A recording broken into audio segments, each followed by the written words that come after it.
Hello my dear student, my name is Krishna Om Dwivedi and today we are discussing about color code of resistance. ठीक है, देखिए हमें क्या करना है। अभी तक हमने पढ़ा ओम्स लॉ के बारे में। ओम्स लॉ में हमने पढ़ा रजिस्टर क्या होते हैं या रेजिस्टेंसेस क्या होता है। ठीक है, हमने वहां पर पढ़ा कि किस तरह से करंट के अकॉर्डिंग वोल्टेज का वेरिएशन होता है। ये सब चीजें हमने डिस्कस की। ठीक है, अभी हमें यहां पर पढ़ना है कि ये रेजिस्टेंस जो होता है उसका कंस्ट्रक्शन क्या होता है, कितने टाइप के होते हैं। अगर मुझे मार्केट में कोई रेजिस्टेंस मिल जाए तो मतलब मैं उसकी वैल्यू कैसे फाइंड करूंगा। ठीक है, तो हमारा जो टॉपिक है वो है colour code of register. Colour code of register. ठीक, या रेजिस्टेंसेस कर देते हैं। Colour code of resistances. ठीक है, देखिए यहां पर हम लोग देखते हैं, इसको हम लोग बोलते हैं कलर कोडिंग भी बोलते हैं। ये मेनली कलर कोडिंग जो वर्ड दिया गया है, ये मार्केट में बहुत सारे रजिस्टर्स मिलते हैं और उसमें कोई भी वैल्यू लिखी नहीं होती है कि कितने ओम का रेजिस्टेंस है। ठीक है, उसमें कुछ स्ट्रिप्स बनी होती हैं उस रजिस्टर में और उन स्ट्रिप्स के थ्रू हमें पता करना होता है कि ये कितने ओम का रजिस्टर है। ठीक है, उसमें 3 और 4 स्ट्रिप्स होती हैं और उन स्ट्रिप्स के थ्रू बताना होता है कि ये जो रजिस्टर है वो कितने ओम का है। ठीक है, तो देखिए यहाँ पे कलर कोडिंग पढ़ने से पहले हम लोग सबसे पहले देखते हैं कि हमारे पास जो रजिस्टर्स हैं वो कितने टाइप के होंगे। ठीक है, तो यहाँ पर हमारे पास जो है ना, according to construction, if you will think about that, we have two type of resistor. One will be a wire bound resistor and another will be a carbon resistor. ठीक है, तो यहाँ पर हम लोग सबसे पहले पढ़ लेते हैं कि यहाँ पर जो रजिस्टर हैं, ठीक है, जो रजिस्टर्स हैं वो हमारे पास 2 टाइप के रजिस्टर्स हैं। One is a wire bound resistor, wire bound resistor, and another is a carbon resistor. ठीक है, दूसरा है हमारा कार्बन रजिस्टर। ठीक है, वायर बाउंड रजिस्टर का जो मतलब इसमें से जो वैल्यूज होती है वायर बाउंड रजिस्टर की, वो लोग हम लोग मिनिमम वैल्यूज वाले रजिस्टर्स हम लोग वायर बाउंड रजिस्टर्स के थ्रू फाइंड कर सकते हैं। ठीक है, मींस 1 ओम से लेकर के नियर अबाउट फ्यू ऑफ 100 ओम तक। ठीक है, कुछ 100 तक, मतलब नियर अबाउट 1000 ओम। ठीक है, या नियर अबाउट मतलब कुछ नॉर्मल मिनिमम वैल्यूज के जो रेजिस्टेंसेस होते हैं वो वायर बाउंड रजिस्टर में फाइंड कर सकते हैं। ठीक है, लेकिन जो कार्बन रजिस्टर है ना, वो बहुत ही छोटा होता है, बहुत ही सस्ता होता है, मार्केट में इजीली अवेलेबल है। 2 to 3 रुपीस का आपको ये रेजिस्टेंस मिल जाएगा। ठीक है, लेकिन ये जो होता है आपने लैब में देखा होगा, जो हमारा रिहोस्टेट होता है, this rheostat is a wire bound resistance. ठीक है, अब ये वायर बाउंड रेजिस्टेंस क्या होता है? ठीक है, ये होता क्या है, वायर बाउंड रजिस्टर को अगर हम लोग डिफाइन करें तो यहाँ पे हम लोग ऐसा कह सकते हैं, दिस इज अ रेजिस्टेंस या register in which this is a resistor in which wire is bound around a LOI, around a LOI। ठीक है, आखिर हमने LOI ही क्यों यूज करते हैं? क्योंकि इसमें क्या है, टेम्परेचर का इफेक्ट काफी कम पड़ता है। ठीक है, अब ये किस किस चीज का LOI है? एक तो हो गया मैग्नेट, ठीक है, दूसरा है हमारा कॉन्स्टेंटल और तीसरा है हमारा नाइट्रो। ठीक, और भी हैं। ये मेनली ये आपका जो एलॉय यहाँ पर यूज होते हैं वायर बाउंड रजिस्टर को बनाने के लिए। ये रिहोस्टेट जो होता है, this is the example of wire bound register. ठीक है, होता क्या है उसमें से कुछ इस तरह से होता है सिलिंड्रिकल टाइप में, और इस सिलिंड्रिकल टाइप चीज में इसके चारों तरफ एक वायर लिपटा होता है, और उसमें हम लोग एक चीज को मूव कराते हैं, then we will get a different value of resistance. ठीक है, तो ये हमारा हो गया वायर बाउंड रजिस्टर। हमने यहाँ पे रजिस्टर को 2 टाइप्स में डिवाइड किया है, वायर बाउंड रजिस्टर और दूसरा है कार्बन रजिस्टर। ठीक है, कार्बन रजिस्टर हमारा जो है ना, this is a inexpensive resistance easily available in market. ठीक है, और यहाँ पर जो मेनली है, तो यहाँ पर हम लोग ऐसा कह सकते हैं कि जो हमारा कार्बन रजिस्टर है, कार्बन रजिस्टर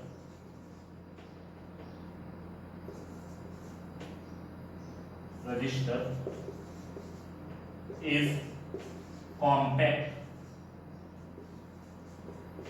and inexpensive। ठीक, सस्ता ही होता है और बहुत ही आसानी से बना भी सकते हैं हम लोग। तो ये हमारा हो गया रजिस्टर का description, wire bound register, carbon register. Wire bound को हम लोग कैसे बना सकते हैं, वहां पर क्या होता है कि एक एलॉय का वायर होता है, उसको हम लोग क्या करते हैं, बाउंड करते हैं, और ये एलॉय जो होता है वो मैग्नीज, कॉन्स्टेंटन एंड नाइक्रोम से बना हुआ होता है, और जो कार्बन रजिस्टर होता है वो बहुत ही इजीली अवेलेबल होता है। तो ये हमारा तो नॉर्मल सा डिस्क्रिप्शन हुआ। जो हमारा मेन टॉपिक है वो है कलर कोड ऑफ रेजिस्टेंसेस। तो ये अपना थोड़ा सा एक लिख लेने के बाद अभी हम लोग आएंगे कलर कोडिंग पे। ठीक है, हमें कैसे पता चलेगा कि जो हमारा कार्बन रजिस्टर है, कार्बन रजिस्टर कुछ इस तरह का होता है, डंबल के शेप का होता है। ठीक है, ये कुछ इस तरह से, ठीक है, ये कुछ ऐसा होता है, यहाँ पर एक वायर लगी होती है। ठीक है, यहाँ पर 4 स्ट्रिप्स होती हैं। ठीक है, 4 यहाँ पर लाइन होती है, 3 भी होती हैं क्योंकि एक नो कलर ऑप्शन भी होता है इसमें। अब इन 4 लाइंस के थ्रू हमें पता चलता है कि जो ये रजिस्टर है ये कितने ओम का रजिस्टर है। ठीक है, इसमें से क्या होती है, जो स्ट्रिप्स होती है वो डिफरेंट डिफरेंट कलर की होती हैं, और सभी कलर का एक अलग अलग नंबर हम लोग डिसाइड करते हैं। ठीक है, उसके थ्रू हमें पता चलता है कि ये कितने ओम का रेजिस्टेंस है। तो चलिए अब हम लोग देखते हैं कलर कोडिंग। ठीक है, तो यहाँ पर कलर कोडिंग में क्या है, आपको काफी सारे कलर हैं, आपको कैसे याद रखना है, इसके लिए एक शॉर्ट सा फंडा मैंने बनाया है। यहाँ पे क्या है, बीबी Roy goes to Bombay, goes to Bombay via gateway, via gateway with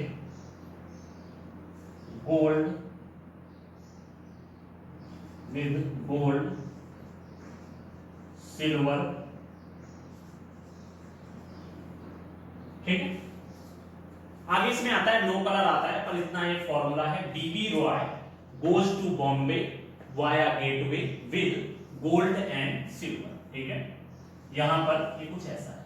आपको सिर्फ कंसंट्रेट इसमें करना है, जो ये कैपिटल लेटर में लिखे हुए हैं इन अल्फाबेट्स को हमें थोड़ा सा ध्यान देना है, क्योंकि बहुत सारे यहाँ पर कलर होते हैं, और उन कलर के जो है ना, हम लोग उन कलर को कैसे मतलब लाइन वाइज याद रखें, उसके लिए हम लोगों ने ये फॉर्मूला बनाया है कि इस तरह से हमें कलर को रिप्रेजेंट करना है। ठीक है, देखिए इसकी टेबल आपको याद रखनी है, तो इसके लिए हम लोग क्या करेंगे, यहां पर हो गया सबसे पहले कलर का ऑप्शन, दूसरे नंबर पे जो टेबल है दिस इज नंबर। ठीक है, तीसरा है हमारा मल्टीप्लायर। ठीक है, ये हो गया मल्टीप्लायर, और तीसरा है टॉलरेंस। ठीक है, हमें क्या है यहां पर जब हम लोग रजिस्टर के बारे में डिस्कस करेंगे तो रजिस्टर में बहुत सारे कलर होंगे अलग अलग टाइप के, और उन कलर से हमें कुछ नंबर्स मिलेंगे, और उस तरह से हम लोग फाइंड कर लेंगे कि what will be the value of that colour. ठीक है, और दैट रेजिस्टेंस। ठीक है, ये कुछ इस तरह से रहेगा, यहाँ पर कलर लिखना है, यहाँ पर कुछ नंबर्स दिए गए होंगे, ये मल्टीप्लायर होगा, ठीक है। ये जो है ना, जो नंबर है ये स्टार्टिंग की 2 स्ट्रिप को रिप्रेजेंट करता है, ठीक है।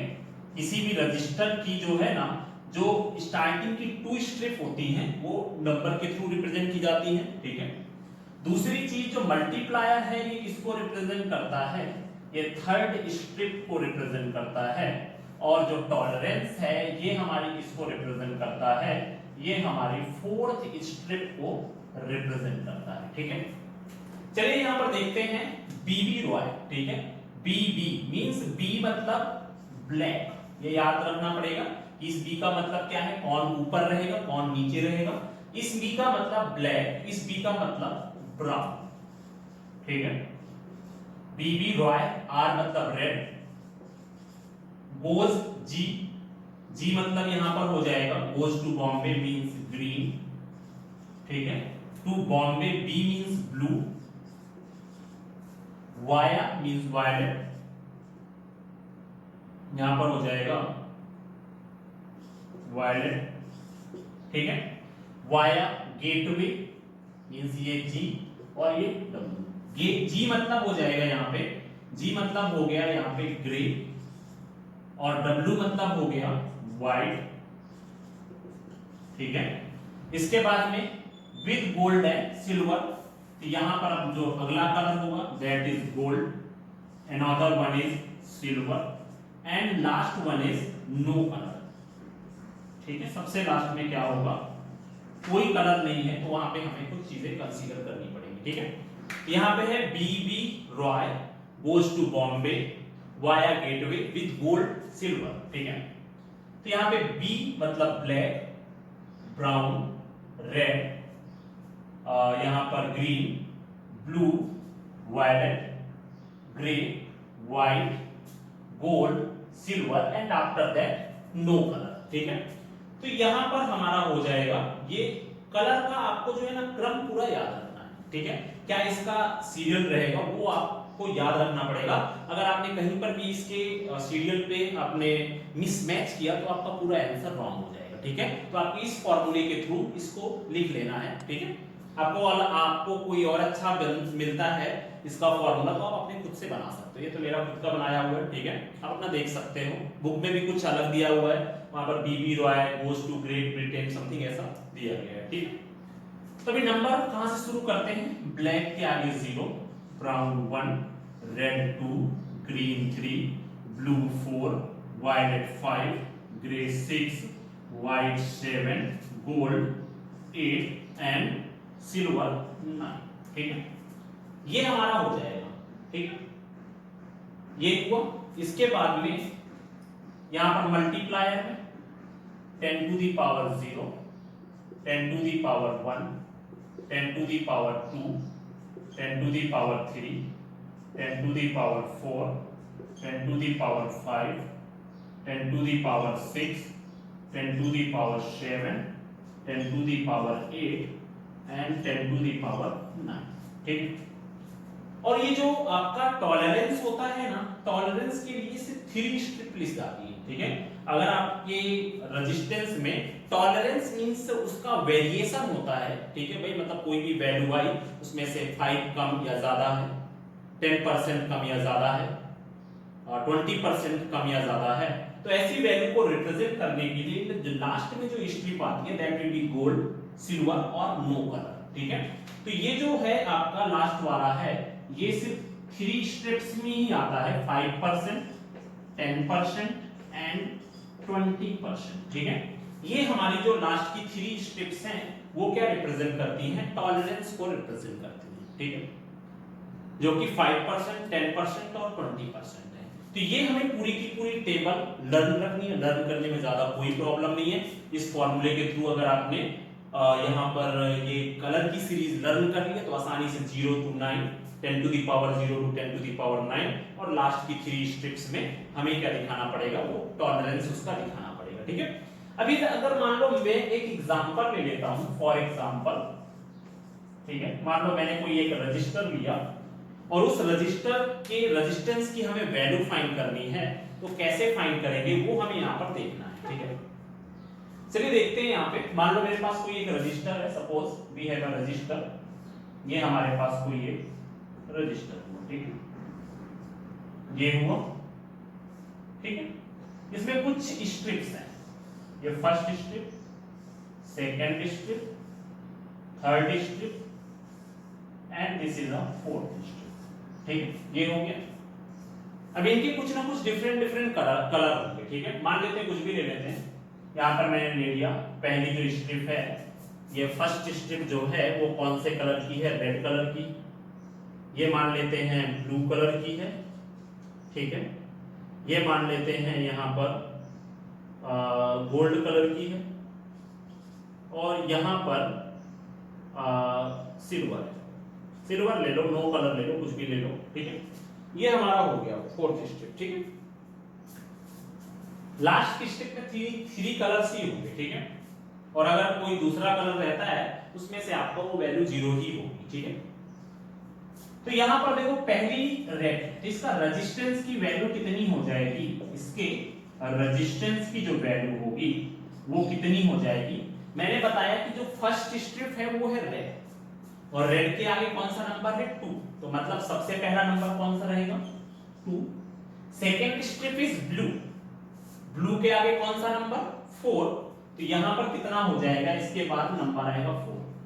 थर्ड स्ट्रिप क्या है, मल्टीप्लायर, ठीक है, थर्ड स्ट्रिप है मल्टीप्लायर, मतलब अभी हमें क्या करना है, मल्टीप्लाई का साइन लगा देना है। और थर्ड स्ट्रिप है हमारी गोल्ड, गोल्ड के आगे क्या है 10 टू द पावर 8, तो यहां पर कितना हो गया 10 टू द पावर 8। लास्ट है सिल्वर, ठीक है, आपको पता है सिल्वर सिर्फ टॉलरेंस को रिप्रेजेंट करता है, तो हमारा जो रेजिस्टेंस की वैल्यू हो जाएगी, that tolerance will be represented by plus और माइनस, तो इसका मतलब मैं ऐसा कह सकता हूं कि ये प्लस मतलब इंक्रीमेंट भी हो सकता है एंड यहाँ पर डिक्रीमेंट भी हो सकता है, डिक्रीज भी हो सकता है, ठीक है।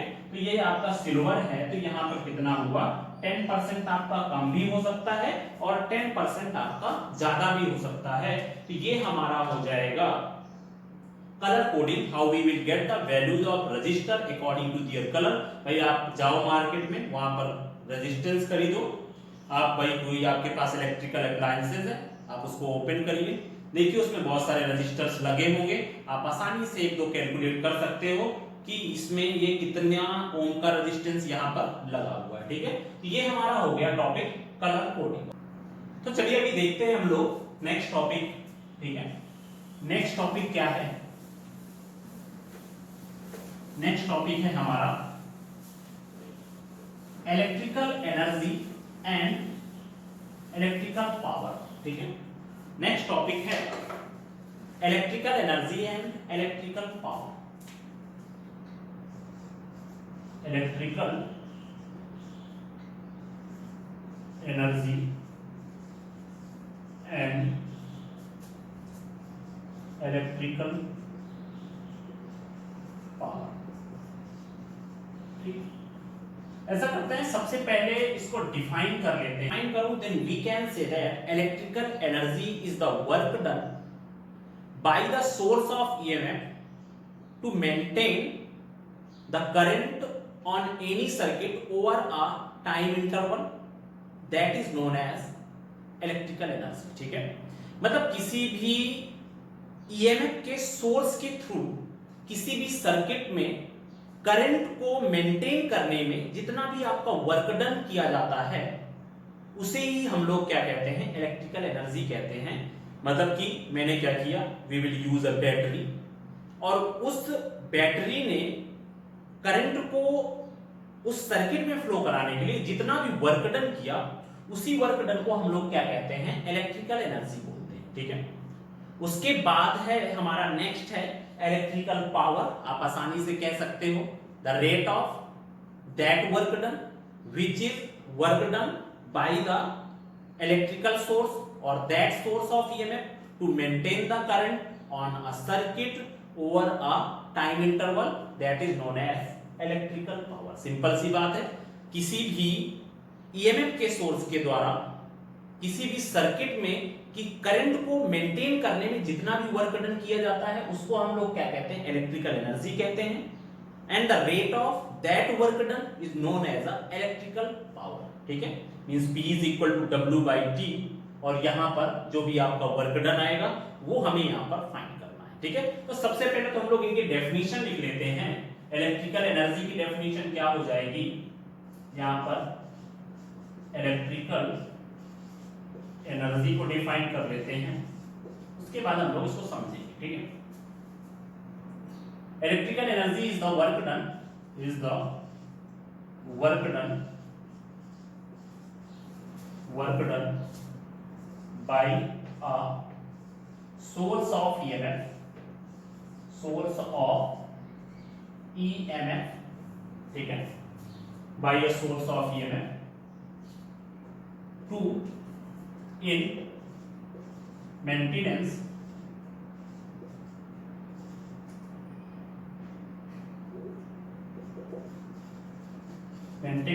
of current, electric current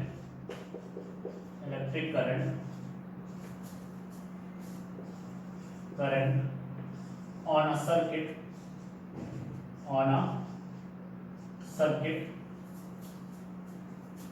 over a time interval। ठीक है, तो इलेक्ट्रिकल एनर्जी क्या है, कोई भी किसी भी ईएमएफ के सोर्स के द्वारा किसी सर्किट में करंट को मेंटेन करने में जो भी आपका वर्क डन होता है उसको हम लोग क्या कहते हैं, इलेक्ट्रिकल एनर्जी कहते हैं। ठीक है, और इसके बाद में है हमारा इलेक्ट्रिकल पावर। ठीक है, इलेक्ट्रिकल पावर, तो ये इलेक्ट्रिकल पावर क्या होती है, electrical power is the electrical power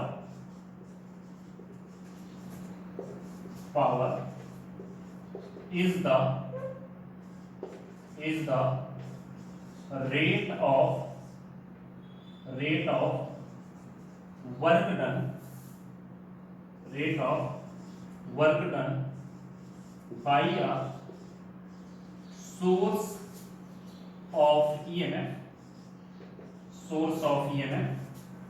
in maintenance of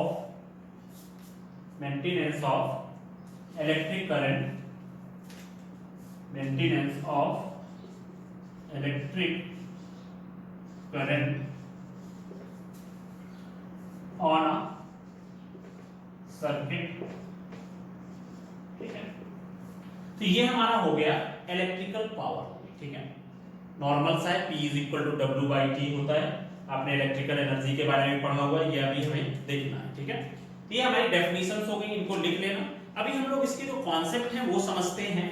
ठीक है, अब आते हैं इसके कॉन्सेप्ट में, इलेक्ट्रिकल एनर्जी। देखिए भाई, कोई एक सर्किट ले लेते हैं इसको समझने के लिए। Suppose we have a circuit, मैंने यहाँ पर ले लिया, कोई हमारे पास एक सर्किट है, ये हमारे पास एक बैटरी होगी। ठीक है, यहाँ पे मैंने एक रेजिस्टेंस यूज कर दिया है, यहाँ पे हमने क्या किया, रेजिस्टेंस यूज कर दिया। ठीक, ये हमारी बैटरी होगी, यहाँ पे ये प्लस, ये माइनस, ये V हो गया। ठीक है, यहाँ पे करंट फ्लो हो रही है, that is equal to I। ये मान लेते हैं this is point A and this is point B। ठीक है, यहाँ से करंट फ्लो होगी, यहाँ से करंट फ्लो होकर के यहाँ पर आएगी, ये रेजिस्टेंस R। ठीक, सिंपल सी बात है, करंट का जो फ्लो होगा वो कैसे होगा, ये कुछ इस तरह से होगा। इसका मतलब यहाँ पर आपका A पॉइंट पर कुछ ना कुछ पोटेंशियल होगा, कुछ ना कुछ पोटेंशियल आपका B पॉइंट पर होगा। ठीक है, यहाँ पर हम लोग लिख देते हैं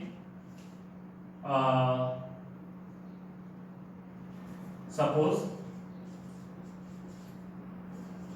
we have a circuit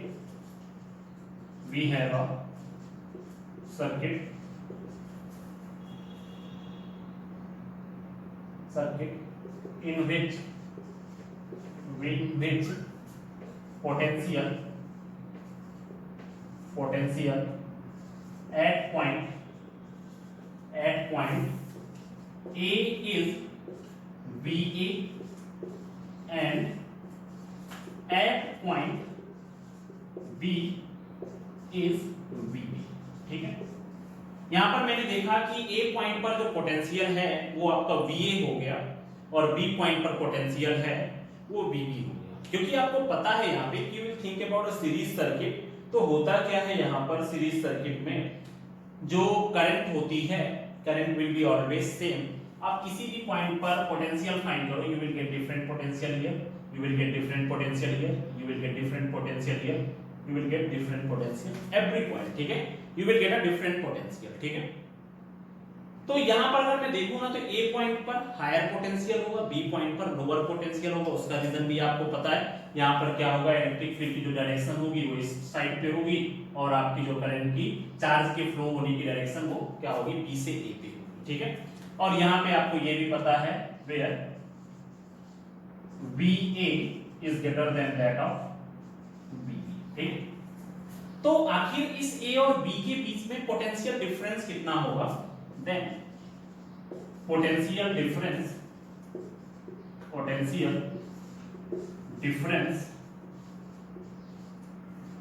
between A and B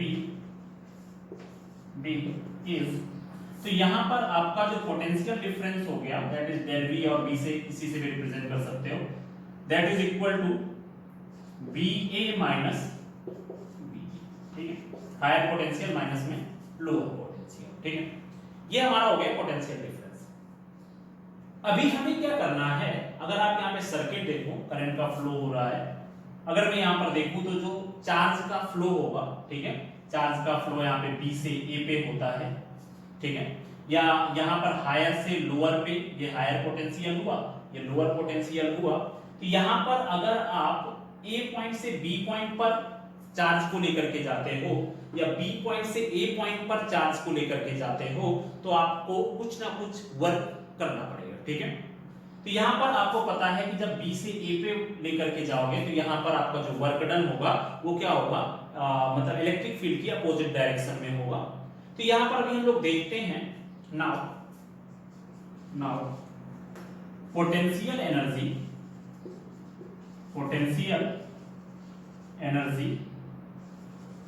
eight point A is Q into में VA and at point B is QB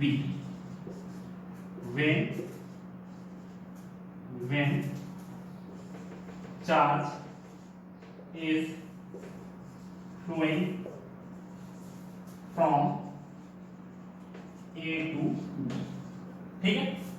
यहां पर अगर Q चार्ज का फ्लो होता है A से B में, तो यहां पर आपका जो पोटेंशियल एनर्जी है A पॉइंट पर और B पॉइंट पर ये कुछ इस तरह से होगी। तो यहां पर देन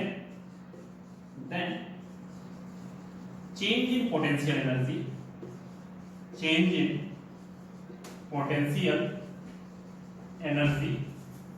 ये कितना हो जाएगा, del U is equal to final potential energy minus initial potential energy, ठीक है।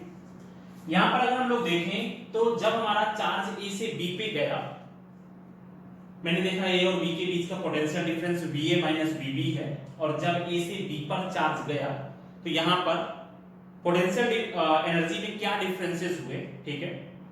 तो यहां पर हम लोग ऐसा कह सकते हैं, तो ये आपका जो डेल U हो जाएगा फाइनल मींस यहां पर Q VB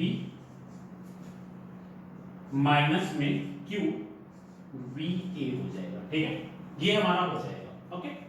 नाउ अभी अगर हम लोग देखें यहां पर, नाउ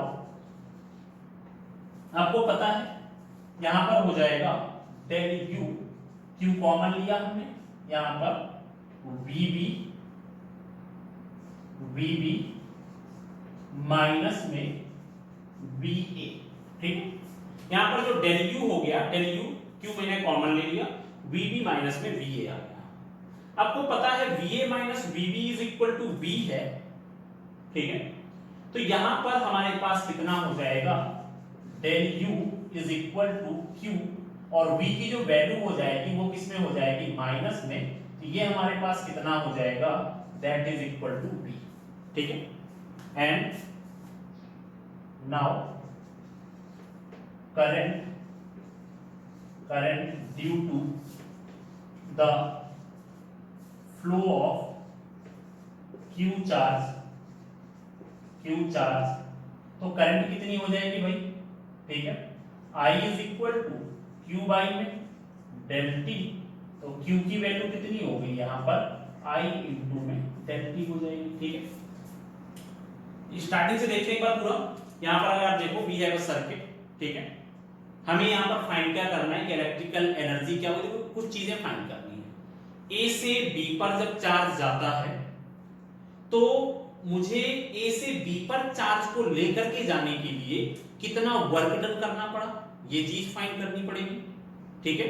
मतलब यहां पर अगर मुझे किसी बल्ब को जलाना है तो मुझे कितनी एनर्जी वहां पर, क्योंकि भी नॉर्मल सी बात है, बल्ब ना तो करंट से जलता है ना तो वोल्टेज से जलता है, ठीक है।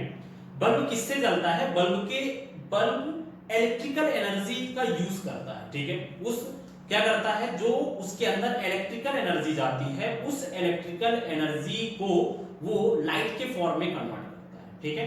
नॉर्मल सी बात है। यहां पर अगर हम लोग देखें तो इस बैटरी के अंदर केमिकल एनर्जी होती है। केमिकल एनर्जी को अगर हम लोग सर्किट में, तो ये बैटरी क्या करती है, उसको इलेक्ट्रिकल एनर्जी के फॉर्म में कन्वर्ट करके इस पूरे सर्किट में ट्रांसमिट करती है। और जैसे ही वो यहाँ पे मान लो बल्ब लगा हुआ है तो वो उस इलेक्ट्रिकल एनर्जी को लाइट के फॉर्म में कन्वर्ट करता है। इसका मतलब मैं ऐसा कह सकता हूं कि जो ये बल्ब है, बल्ब के अंदर जो ये लाइट मिल रही है हमें, वो ना तो हमारी करंट है ना ही वोल्टेज है, जबकि दोनों का मिक्सचर है। We can say that is a electrical energy, ठीक है। तो इसमें मुझे ये फाइंड करना है कि जब मैं A से B पे गया तो मुझे उस बल्ब को जलाने के लिए मुझे इस A से B पे चार्ज को ट्रांसमिट करने के लिए कितनी एनर्जी देनी पड़ी। और होता क्या है, जैसे ही आप चार्ज को A से B पे ट्रांसमिट करोगे तो आपको पता है यहां पर चार्ज का ट्रांसमिशन इस रेजिस्टेंस के अंदर होगा, और आपको पता है इस रेजिस्टेंस के अंदर कुछ आयंस होंगे, कुछ एटम्स होंगे। तो वो जो इलेक्ट्रॉन्स होंगे, ये जो चार्ज होंगे, वो उन आयंस के साथ क्या होंगे, स्ट्राइक करेंगे, एक दूसरे के साथ कोलाइड होंगे। तो जब ये कोलाइड होंगे तो वहां पर मैं ऐसा कह सकता हूं कि उसकी जो इलेक्ट्रॉन की जो काइनेटिक एनर्जी थी, ठीक है। अभी हमें क्या करना पड़ेगा, मुझे यहां पर ये मिल चुकी है कि इसकी जो पोटेंशियल एनर्जी है वो कितनी है। पोटेंशियल एनर्जी जो डेल यू है वो कितनी है, माइनस में आई बी और डेल टी जितनी है। ये हमारी यहां पर पोटेंशियल एनर्जी मिली है। यहां से ए पॉइंट और बी पॉइंट के बीच की जो पोटेंशियल एनर्जी हमें मिली है वो कितनी मिली है, माइनस में आई बी डेल टी मिली है, ठीक है। इसका मतलब अगर ये नेगेटिव वैल्यू है तो ये क्या हो रही है, ये लेस देन जीरो, ठीक है। हमारा जो पोटेंशियल था, potential is more than zero. यहां पर अगर मैं देखूं तो यहां पर V is equal to BA minus BB आया है, और आपको पता था कि यहां पर potential V is greater than zero है, but this value is in minus. तो इसका मतलब मैं ऐसा कह सकता हूं कि ये जो डेल U हो गया, this is less than zero, ठीक है।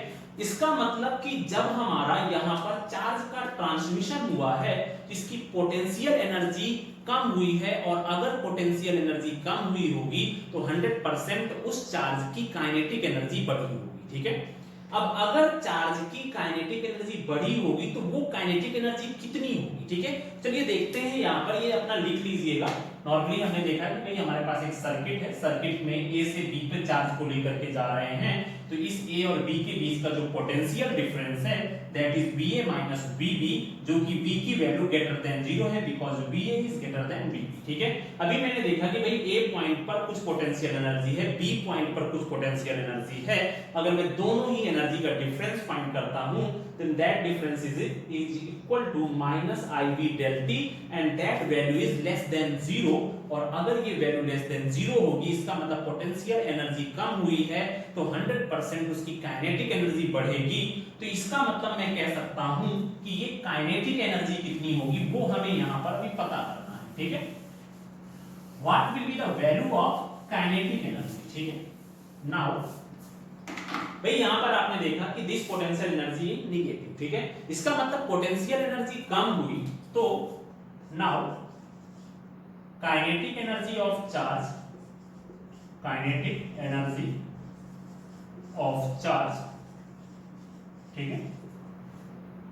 तो ये काइनेटिक एनर्जी कितनी हो जाएगी, यहां पर अगर हम लोग देखें तो आपको पता है डेल के, और वैसे भी आपको पता है ये law of conservation of energy का होगा। यहां पर हम लोग ये भी कह सकते हैं कि del K plus del U is equal to zero, ठीक है।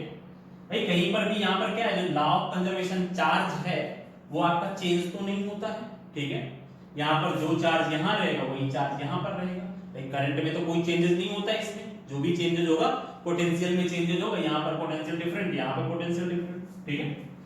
इसका मतलब मैं कह सकता हूं कि del you del K is equal to कितना हो जाएगा, माइनस में डेल यू हो जाएगा, ठीक है।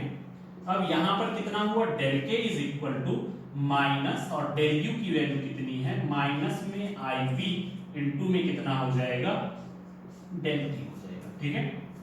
तो ये हो गया हमारा del K is equal to, यहां पर आ गया आई वी इंटू में डेल टी, ठीक है।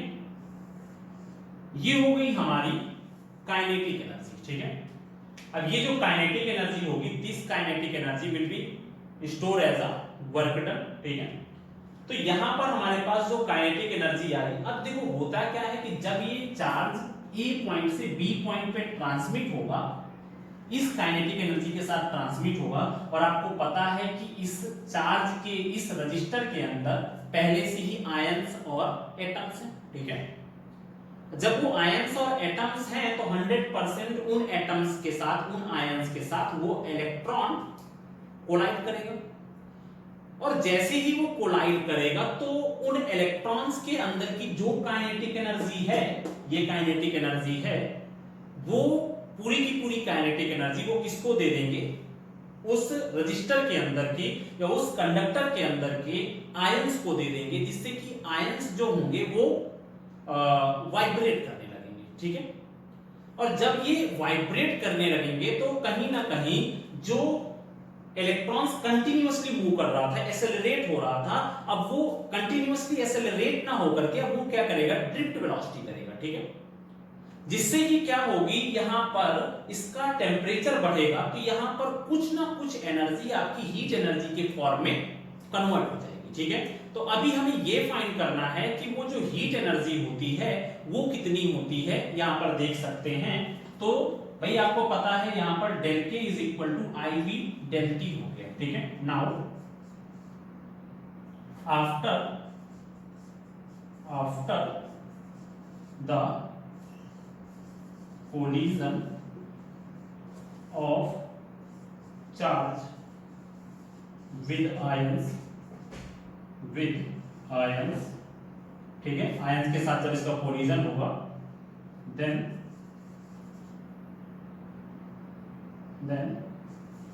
हीट एनर्जी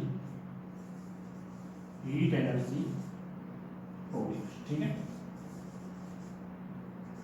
और जो भी ये हीट एनर्जी होगी वो कितनी होगी भाई, वो हमारी जो एनर्जी होगी, ठीक है, वो एनर्जी हमारी कितनी हो गई, इस टोटल कोई डेल के इक्वल ही हो जाएगी भाई, क्योंकि इलेक्ट्रॉन ने क्या किया, कोलिजन के बाद पूरी की पूरी एनर्जी किसको दे दी, पूरी की पूरी एनर्जी दे दी आयन को, ठीक है।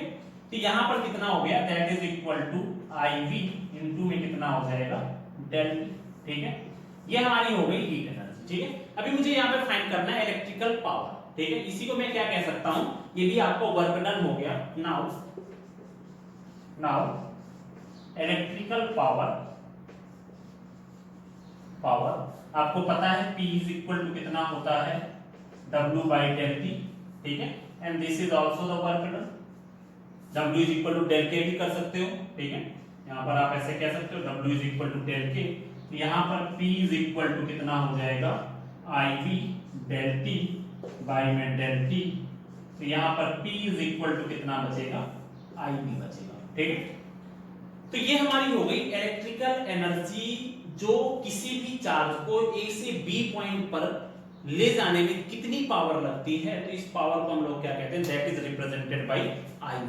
ठीक है, अभी इसी में अगर हम लोग क्या करें फ्रॉम ओम्स लॉ, ठीक है, यहां पर हम लोग ऐसा कह सकते हैं, ठीक है, तो साफ कर देते हैं। Now from Ohm's law, now from Ohm's law,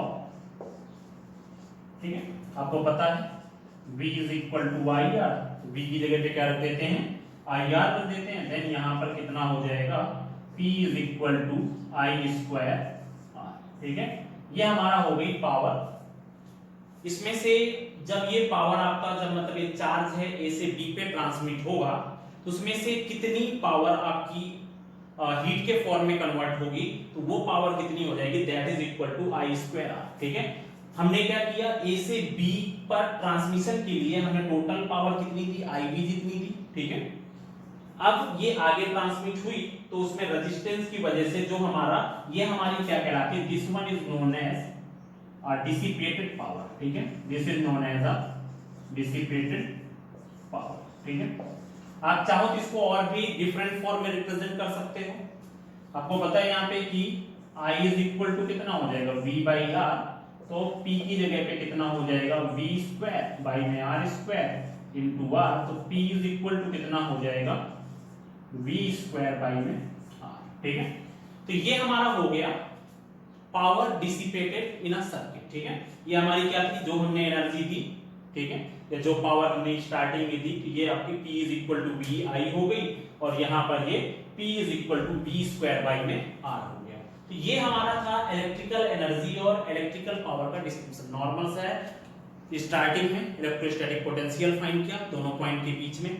हमें क्या करना है, इलेक्ट्रिकल एनर्जी के लिए वर्क डन फाइंड करना है। इसका मतलब हमने पोटेंशियल एनर्जी फाइंड की, आपको potential energy that is less than that of 1, ठीक है, और 0।